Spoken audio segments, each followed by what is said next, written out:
Hello everyone, हमारे YouTube channel एनडीएमई classes में आप सभी का स्वागत है। जैसा कि इस समय हम लोग केवीएस का प्रश्न उत्तर कर रहे हैं, उसके क्वेश्चन को सॉल्व कर रहे हैं और प्रैक्टिस कर रहे हैं कि किस तरीके के सवाल पूछे जा सकते हैं और कैसे पूछे जाएंगे। आइए हम क्वेश्चन की ओर चलते हैं और देखते हैं। ठीक, तो सबसे पहला क्वेश्चन जो हमारा है उसको देखते हैं। कुशध्वज का संबंध है।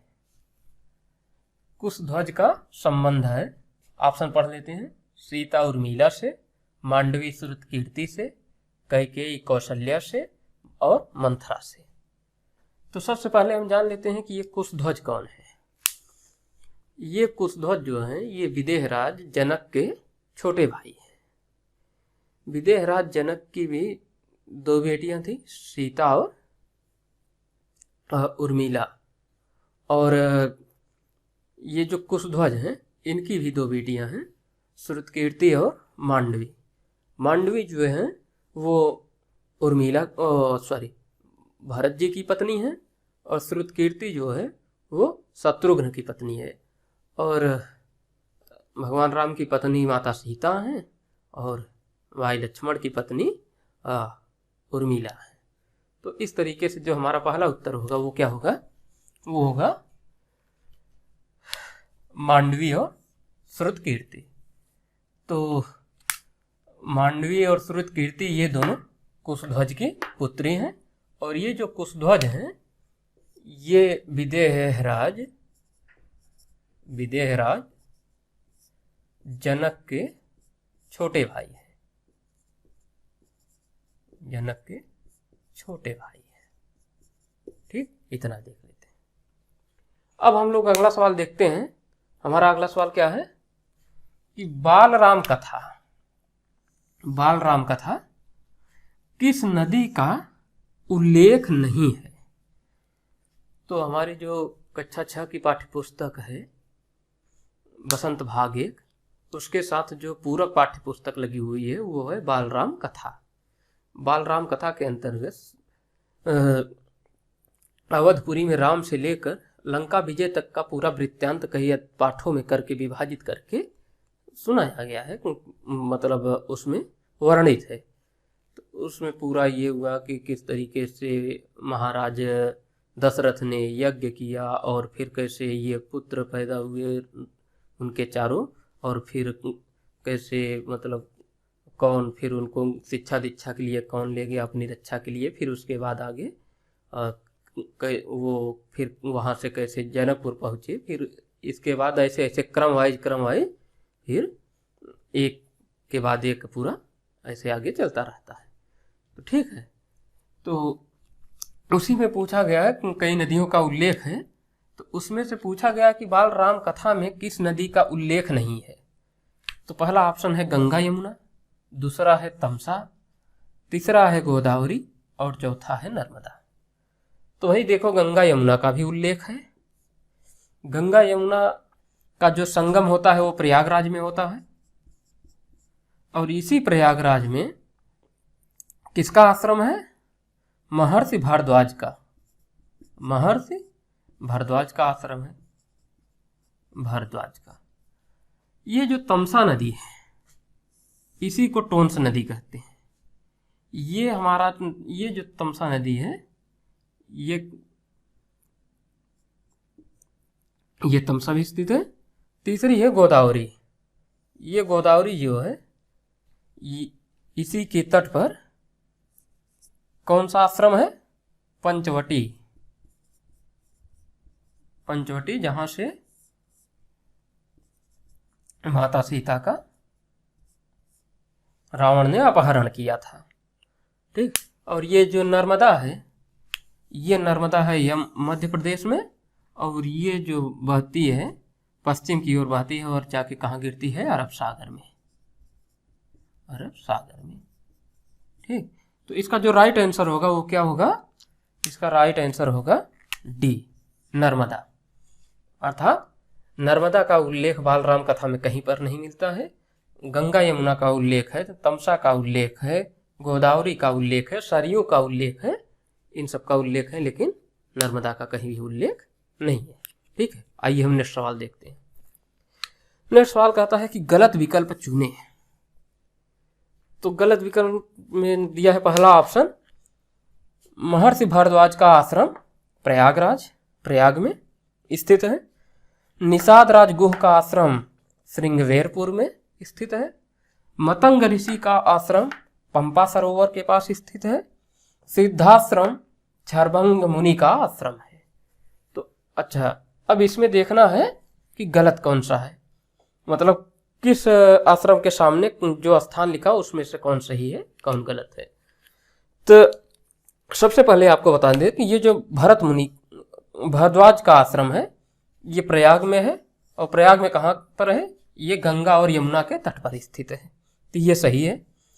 ये जो मतंग ऋषि का आश्रम है, मतंग ऋषि आश्रम ये पंपा सरोवर के पास स्थित है, और यहीं पर वृद्ध सबरी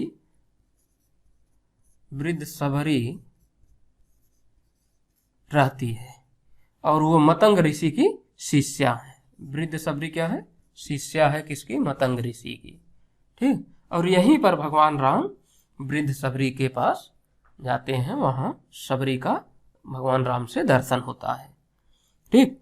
तीसरा देख लेते हैं, निषाद राजगुह।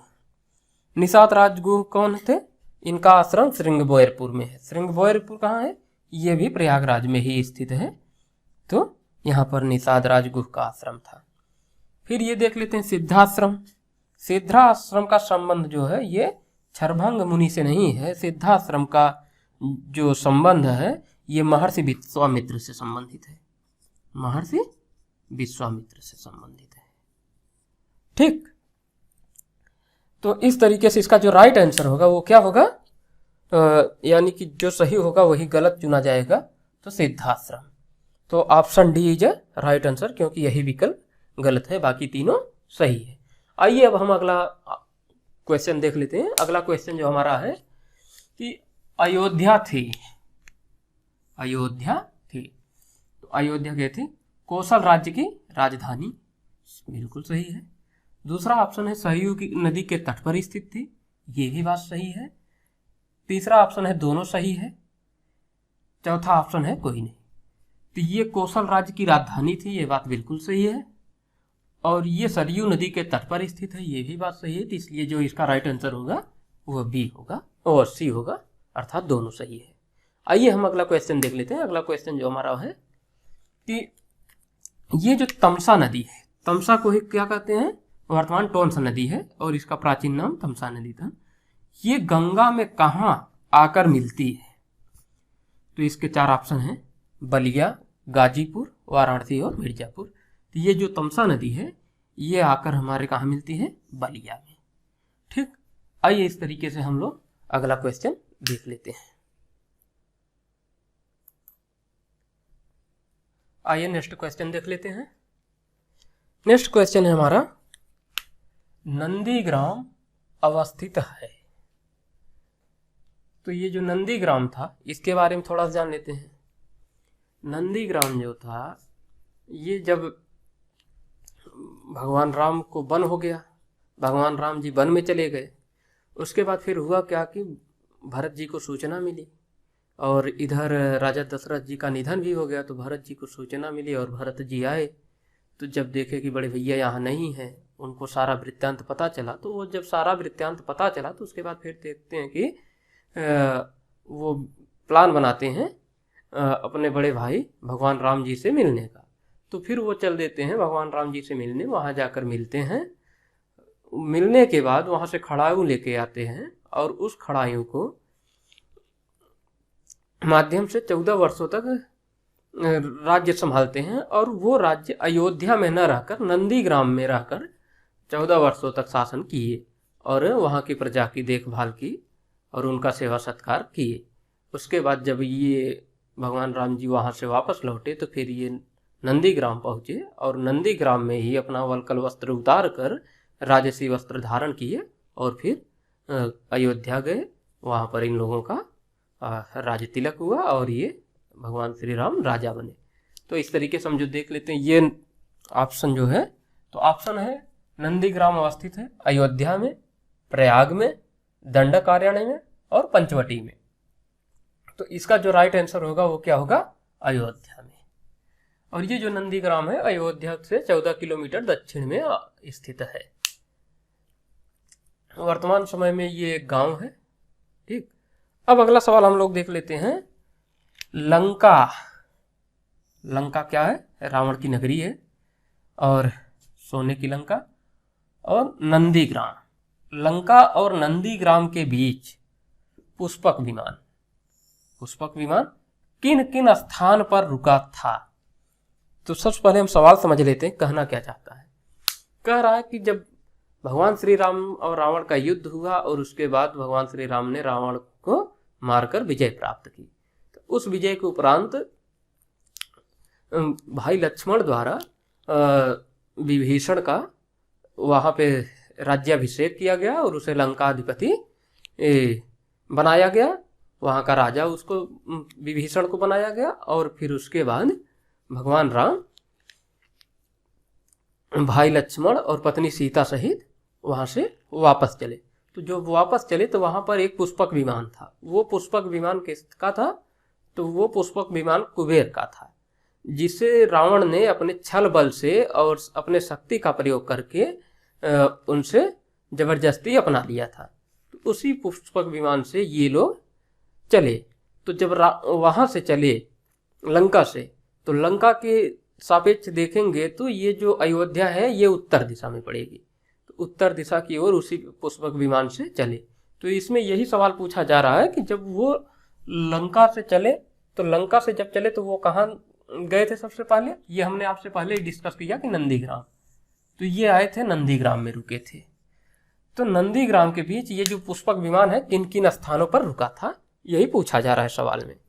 तो पहला ऑप्शन है किष्किंधा, दूसरा स्थान है गंगा यमुना के तट पर अर्थात संगम प्रयागराज, तीसरा ऑप्शन है दोनों जगह, चौथा ऑप्शन है इनमें से कोई नहीं।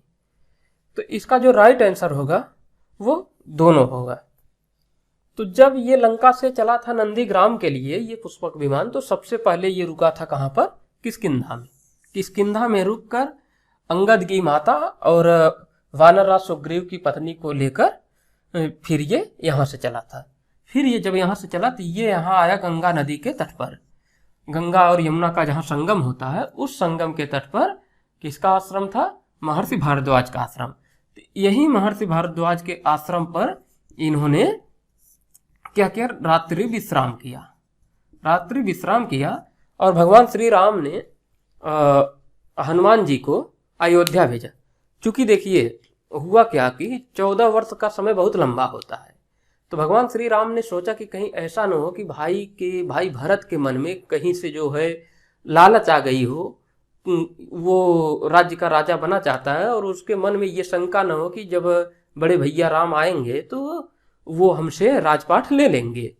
तो उन्होंने हनुमान जी को भेजा कि जाकर आप भरत जी को सूचना दीजिए अयोध्या में और उनसे कहिए कि भाई भरत जो है भाई राम आ रहे हैं, उनका 14 वर्ष पूरा हो गया है और वो इस समय इलाहाबाद संगम तट पर महर्षि भारद्वाज के आश्रम पर रुके हुए हैं। तो बजरंगबली ने, हनुमान जी ने यहाँ से इलाहाबाद से जब गए तो वहाँ नंदीग्राम पहुँचे जहाँ पर भरत जी अपना राज्य संभाल रहे थे जहाँ से। तो उन्होंने ये सुखद समाचार सुनाया, प्रणाम किया, उसके बाद सादर अभिवादन किए वो, उसके बाद कुशल से पूछे। तो जैसे ही इन्होंने कहा तो भाई भरत की प्रसन्नता का ठिकाना न रहा। वो बहुत प्रसन्न हुए, अति प्रसन्न हुए और उन्होंने तत्काल जो है तैयारियां शुरू करवा दी, स्वागत के लिए तैयारियां। पूरे अयोध्या में जो है पूरा खुशी का माहौल हो गया। और फिर हनुमान जी वहां से लौट के आए, भगवान श्री राम को बताया कि नहीं सब कुछ कुशल क्षेम है, भरत आपकी ही प्रतीक्षा कर रहे हैं, जितना जल्दी हो सके आप पहुंचिए। तो ठीक है।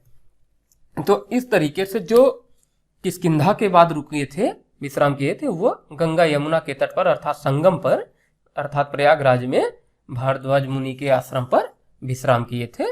उसके बाद ये जब वहां से चले तो सीधे कहाँ पहुंचे, नंदीग्राम।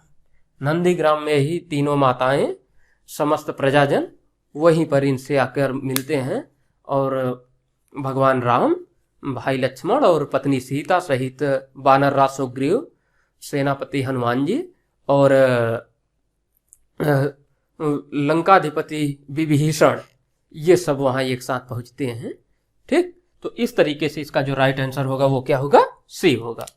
अब हम देखते हैं कि अगला सवाल, सही विकल्प चुने। तो सही विकल्प चुने में इसमें 3 ऑप्शन, सभी ऑप्शन पढ़ लेते हैं पहले। महेंद्र पर्वत, मैनाक पर्वत, ऋषमुख पर्वत और चौथा ऑप्शन सभी सही है। तो ये जो पर्वतों के नाम दिए गए हैं ये इसीलिए दिया गया है कि इसमें ये पूछा जा रहा है कि ये पर्वतों का संबंध बालराम कथा में जो हुआ है, इनका जो जिक्र है ये किस किस लिए और किससे किससे संबंधित है।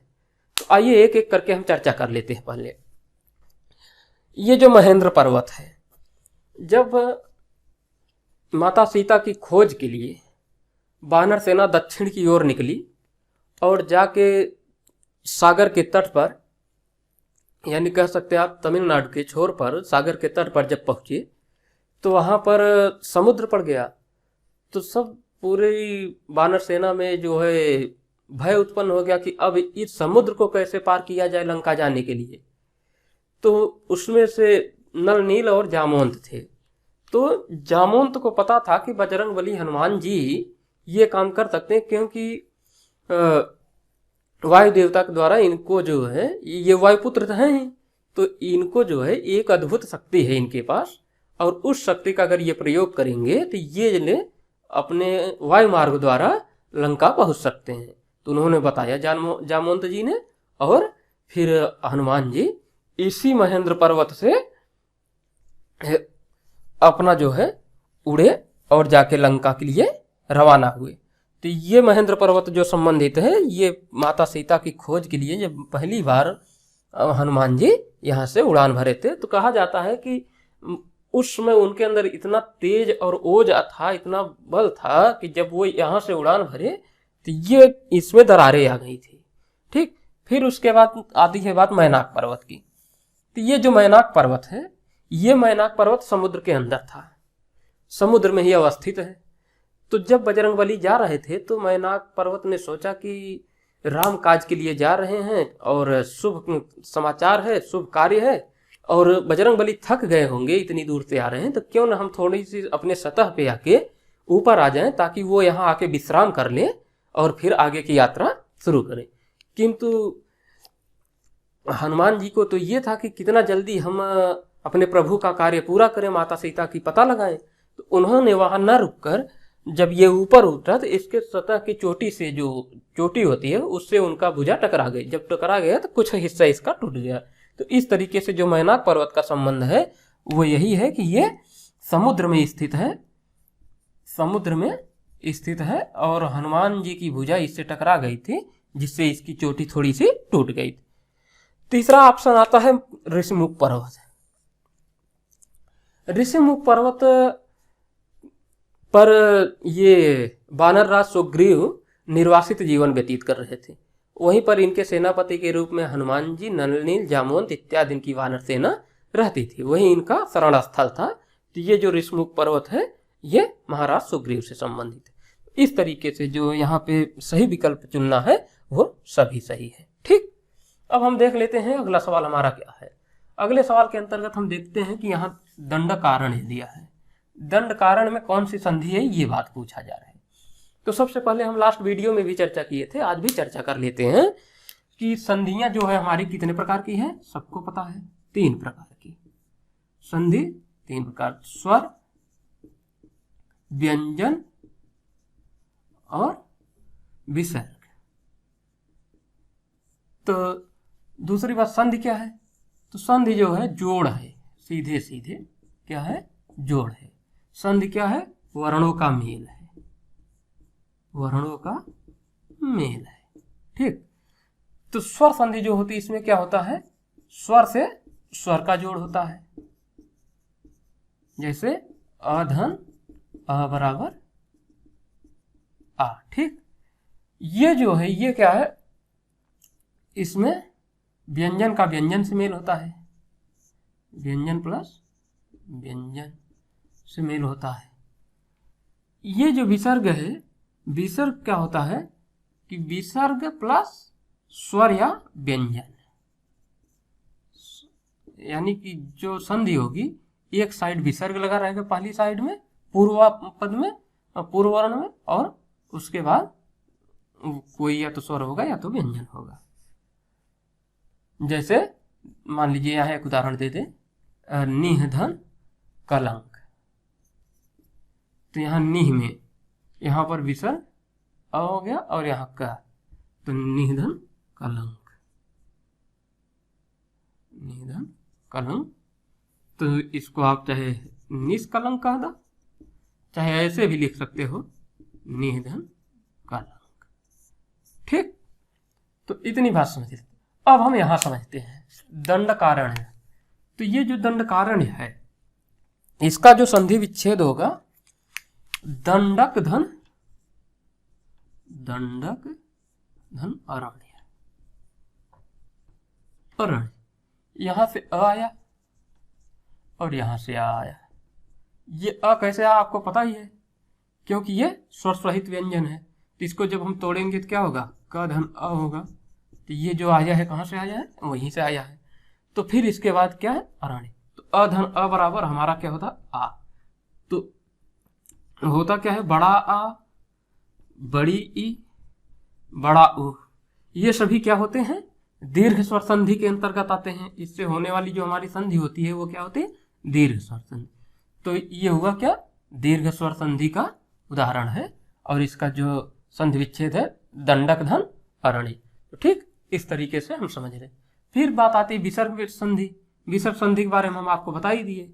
व्यंजन संधि, व्यंजन संधि को भी बारे में बता दिए। ठीक, जैसे जगत धन गुरु, व्यंजन संधि में जगत धन गुरु, तो यहाँ पे तो हो जाएगा, यहाँ पे हो जाएगा, जगत गुरु हो गया। ठीक, इस तरीके से व्यंजन बन जाएगी जगत गुरु। गुण संधि के बारे में भी हम चर्चा कर लेते हैं, लास्ट वीडियो में भी किया था। गुण संधि में क्या होता है कि सीधी सी पहचान है। जैसे मान लीजिए कि महेश हो गया, या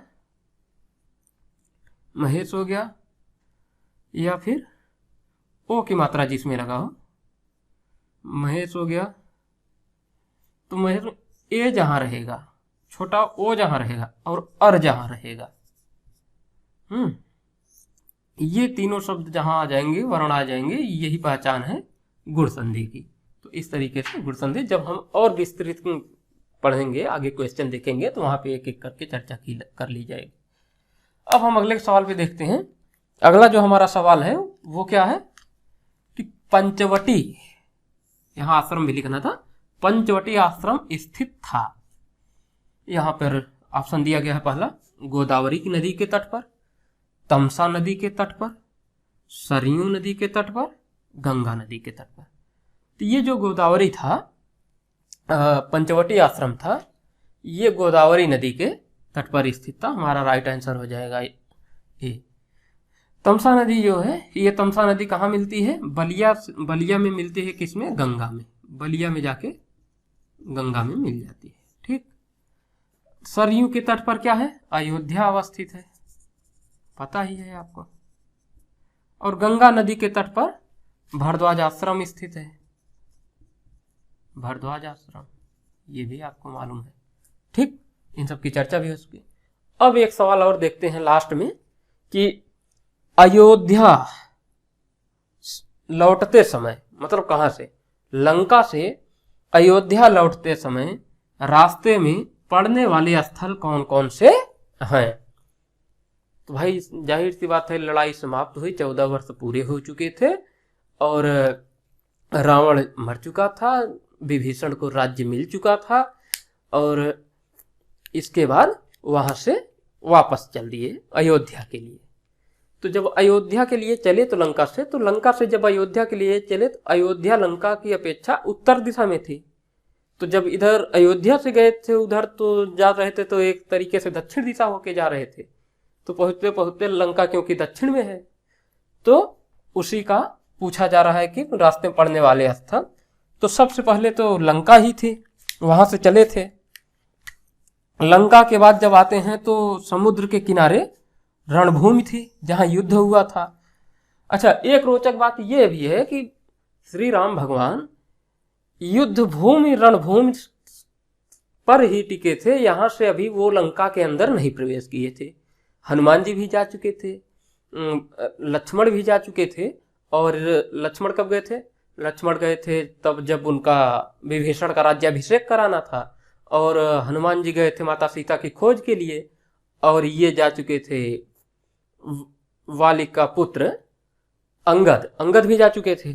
ठीक, तो भगवान राम जी अभी तक लंका के अंदर प्रवेश नहीं किए थे, नहीं गए। ठीक, तो लंका के बाद रणभूमि क्षेत्र आता है। रणभूमि क्षेत्र के बाद सेतु बंध आता है, मतलब वो पुल आता है जिसे नल नील ने बनाया था। फिर उसके बाद क्या आता है? वो आता है किष्किंधा पर्वत, किष्किंधा नगरी राज्य, जहां पर वानरराज सुग्रीव राज्य करते हैं। उसके बाद फिर आगे जब बढ़ते हैं तो बी ऑप्शन में ऋषमुख पर्वत मिलता है। ऋषमुख पर्वत के ही पास में क्या था? पंपा सरोवर था, जहां पर मतंग ऋषि का आश्रम था, और यहीं पर माता सबरी थी। ठीक, उसके आगे जब बढ़ते हैं तो भगवान राम दिखाते चलते हैं। अच्छा, माता सीता से जब वो लोग पुष्पक विमान में आ रहे होते हैं तो भगवान राम माता सीता को, चूंकि जब हरण हुआ था तो वो रोती बिलखती हुई गई थी, तो कुछ देखी नहीं थी। तो जब लौट रही थी तो भगवान राम जी उनको बताते हुए आ रहे थे कि देखो ये रणभूमि है, ये सेतुबंध है, नल नील ने बनाया है, ये किष्किंधा है, वहां तो माता सीता ने खुद ही आग्रह करके उन दोनों रानियों को लेने के लिए यहाँ पर ठहरी हुई थी। फिर उसके बाद ऋषमुख पर्वत था जहां वानरराज सुग्रीव निर्वासित जीवन व्यतीत कर रहे थे। उसके बाद आता है पंपा सरोवर। इसी पंपा सरोवर पर के निकट स्थित था मतंग ऋषि का आश्रम, जहां माता सबरी रहती थी। फिर उसके आगे आता है पंचवटी। पंचवटी ये क्या था? गोदावरी नदी के तट पर स्थित था, जहां से रावण ने माता सीता का अपहरण किया था। फिर उसके बाद आता है प्रयागराज संगम। प्रयागराज संगम, इसकी चर्चा अभी हम लोग किए कि यहीं पर दूसरी बार किष्किंधा के बाद पुष्पक विमान प्रयागराज संगम पर भारद्वाज ऋषि के आश्रम पर रुका था। यहीं पर रात्रि विश्राम किए थे, और यहीं से हनुमान जी को भेजा गया था पता करने के लिए कि जाइए भरत को शुभ समाचार दीजिए और भरत की मनोस्थिति का पता लगा के आइए। तो ठीक है, उसके बाद फिर अगला पड़ाव जो था वो प्रयागराज में ही था, श्रृंगेरपुर। श्रृंगेरपुर के आगे जब आगे बढ़े वो लोग तो कहाँ पहुंचे? नंदीग्राम। नंदीग्राम में ही पुष्पक विमान से उतरे ये लोग, और पुष्पक विमान फिर भगवान राम ने किसे सौंप दिया? जो उसका वास्तविक हकदार था। वास्तविक हकदार कौन था? कुबेर थे। कुबेर का ही पुष्पक विमान था जिसको रावण ने अपने छलबल से छीन लिया था। तो इस तरीके से जो कक्षा 6 के पूरक पाठ्य पुस्तक थी बाल राम कथा, उसका जो महत्वपूर्ण क्वेश्चन थे उन क्वेश्चनों पर विस्तार पूर्वक ढंग से चर्चा किए, और उम्मीद करते हैं कि यहाँ से जो भी सवाल आएंगे, चाहे नदियों से संबंधित, चाहे आश्रम से संबंधित, चाहे पर्वतों से संबंधित, चाहे श्रुत, कीर्ति और मांडवी से संबंधित कि कौन थी, और इस तरीके से स्थानों से संबंधित, तो आप जो है उन प्रश्नों को हल कर लेंगे, कोई दिक्कत नहीं होगी। अब हम नेक्स्ट वीडियो में फिर जो है साहित्य पर चर्चा करेंगे, और उसके बाद फिर व्याकरण पर भी चर्चा करेंगे। दोनों को साथ साथ ही डिस्कशन करते हुए चलेंगे। धन्यवाद।